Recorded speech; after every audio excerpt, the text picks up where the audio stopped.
Greetings, sunshines and sunnies. It's Queen J Lotus King Sunkiss coming at y'all right quick, fast, certainly for a quick love and money read. So for this one, I switched it up and I did a layout for y'all that will give us some indication about if y'all should remain committed or at all in y'all's current romantic relationship. So yes, this particular video, I'm gonna do 3 of them, and they will be dedicated to people specifically either straight up in committed relationships or like you have a definitive prospect that you are like talking to. Can be a situationship as it's complicated as for one way or another. Y'all been dealing with each other strong for a good minute now. I ain't talking about you dating around. I ain't talking about you just met somebody. I'm talking about somebody that you've been ongoingly having a relationship that involves romance with.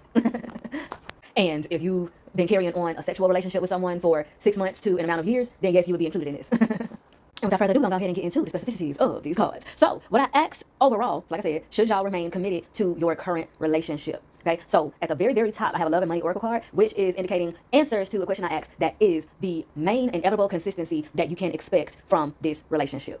And at the very bottom, that pink and blue card is representing the answers to when I asked, well, it's a definitive yes or no answer to should y'all remain committed in this relationship. All right, honey. And so the cards in the middle are just giving like further indications, clues, elaborations, and things of that nature. There's also a key to that particular deck, the cards in the middle, which is the Neon Love Oracle deck. And it has things where like if you see so many like whole hearts or fiery hearts or broken hearts or go signs, stop signs, seeing so many of them or certain combinations of them can indicate different things. And so I will pinpoint those indications as I go. All right, trying a bit of a different thing here so I can reveal, you know, all at once because I have not looked at the cards myself. So I'm seeing them at the same time that y'all are. So for this first card up here, which is from the Love and Money Oracle deck, I asked, what is the main consistency that you all can expect from your current romantic relationship? What is the main inevitable consistency that you can expect from your current romantic relationship? And that is the Germination card in reverse. Okay, we'll talk about that. And then for these cards, I asked, should you remain committed romantically in this current relationship? And what are some things you're needing to look out for? All right, so, ooh. Ooh. Ooh.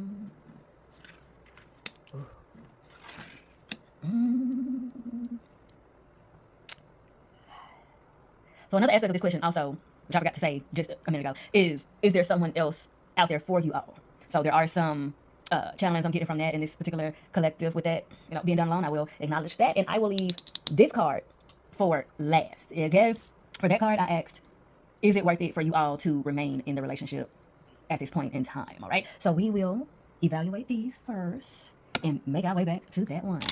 Now I ain't gonna waste my time. I'm gonna get right into the specificities of these cards, starting with the inevitable consistency that you all can expect from your current relationship. And it is the Germination card in reverse. We're working with the numbers 3 and 9, so that's the number of creation and divine purpose, as well as the number of endings. And the number 9 is a combination of 3, 3, and 3. So the combination of the elements of the number 3, okay, that many times. You got it? We here. Put 3 and 9 together, you get 12, which then comes back together again and makes 3 once more. So what I pick up with that being said is y'all have a divinely designed partner that y'all are meant to connect with in this lifetime. That's a fact that is coming up and channeling through that particularity thus far. Now, getting into the reading. So it's a Germination card in reverse, so we're focusing on the reverse. And it reads, I'm working on my divine feminine side to gather the strength to protect this seedling. I want to be more nurturing and loving towards this new beginning. So what I'm picking up on here is the reason why y'all have this card is because y'all are more than likely dealing with someone who is always in the state of, I'm working on it, I'm working on it, I'm working on it, I'm working on it, I'm trying, I'm gonna do it, I'm gonna do it, I'm gonna do it. Or as my mama would say, it gonna do it, it gonna do it. And you know that this person has been through a lot, and you know that their sob stories are true for the most part. It's just at what point do they stop trying and start just doing? And so again, this card is representing an inevitable consistency that you all can expect from this connection. And so Spirit is saying that they more than likely will not ever break out of this cycle. They more than likely will not ever break out of the it won't do it phase. And another thing I'm picking up on is that for some of you, they might break out of it, but it's going to take you to leave them. And it could be a situation where you're leaving them is the catalyst for them to finally make the decision to get their own shit together independently, and then they end up with someone else. And so I'm definitely sensing there is a lot of lessons with this connection as it concerns letting go, forgiveness, as well as a sense of humility. And that is for some of you, okay, not all of you. Some of you, this connection is not meant to be romantic and or sexual. It's meant for y'all to prepare each other to be the best that you can be for yourselves and then connect with your true twin flame. And so that being said, we can go ahead and segue into the following cards. So these Neon Love Oracle cards, like I said, are representing signs, clues, symbols, different information concerning, you know, the question that I asked, as well as some answers to the question, should y'all remain in this relationship? Should you remain committed romantically? All right. So we have secrets. There's something I haven't been completely honest with you about using you. Maybe I have some ulterior motives. Do you think I might be taking advantage of you? Message me. Don't be afraid to reach out. interested. I'm definitely interested in finding out how our worlds would mesh with each other. No spark. We have to admit that the chemistry just isn't there between us. Immature. Right now, I'm not really at a place in my life where I can fulfill the demands of a healthy relationship.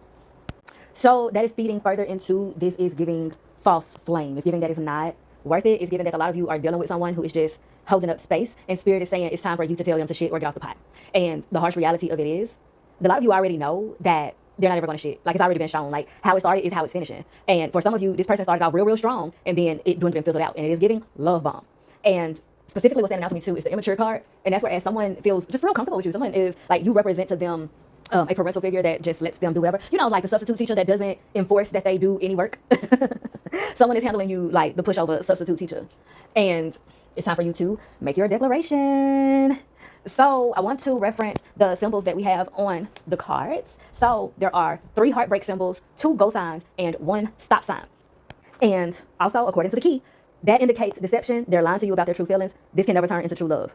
And what I'm picking up on for that is that they could feel really strong about you and not have the capacity or the will to actually show it. I'm hearing for some of you, they are jealous and resentful of how strong they feel about you.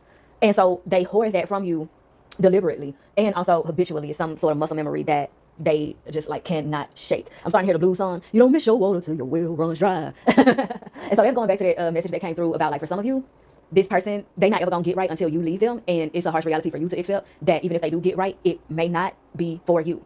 And it's for you to, you know, rebuild and redeem yourself so that you can, you know, be redirected to go get who really is for you. Because also in this, what I'm picking up on is that there's some part of yourself that you've been running from yourself, and this person is a reflection of that. It's like, this is kind of a cliche notion, but it's like that saying of when someone keeps pursuing people or a person that they know is quote unquote unavailable, it's because deep down they know themselves that they are not ready for a commitment. And that's something that some part of you has been communicating to yourself, communicating to the ether, and that's like a part of what's been keeping you caught up in this cycle of trying to get blood from a turnip and or waiting for a harvest that's not ever going to come. And for some of you, nothing is a coincidence. Some of you, this person is harvesting your energy. It's given that you are a generator and or you are a child of the, let me find it, child of the light. You a child of the light.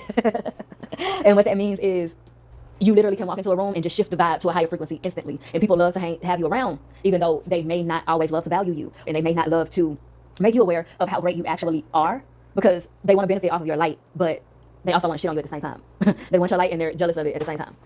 More like envious. And so it is perfectly understandable how this can keep you in a state of confusion, because these types of people, they will perform adornment of you. They will play the long game, like con artists. I guess that's con artist energy. But they will play the long game, and they will, you know, do all of the stunts and shows to keep you right where they want you, but not ever actually accomplish the thing that y'all have been working towards and that they have been claiming that they are working with you towards. And for y'all final yes or no answer on the whole layout, it is a no. And it reads, feeling fragmented, cracking under pressure. And that is an illustration of an egg cracked open.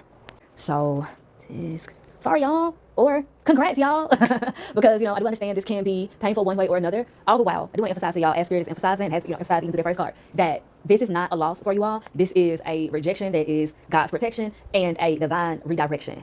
Okay, this connection was meant to, and especially being the fact that the germination card is when it came out, even though it's in reverse, that card in itself coming out, it represents that a part of y'all soul contract, and the reason why you had to endure this relationship was for you to get to the root of the situation as to why you keep ending up in the same type of situations, having the same type of arguments, doing the same thing. It's given like living the same day over and over and over and over and over and over and over again. And it's given that you've been praying to break out of that pattern and that cycle, and your declaration of ending this relationship and or whatever it is that happens to, you know, finalize the ending of this relationship, it is literally setting you free. And I'm hearing the truth will set you free. So for some of you, I'm getting that this connection has a real, real stronghold on you. And it's giving those types of prayers of like, man, I don't know if I can break out of this, God. Please show me what I need to see to gain the strength and the urgency to get the fuck out of this. And so Spirit is answering your prayers. Spirit is answering your prayers. So I am hearing brace for impact.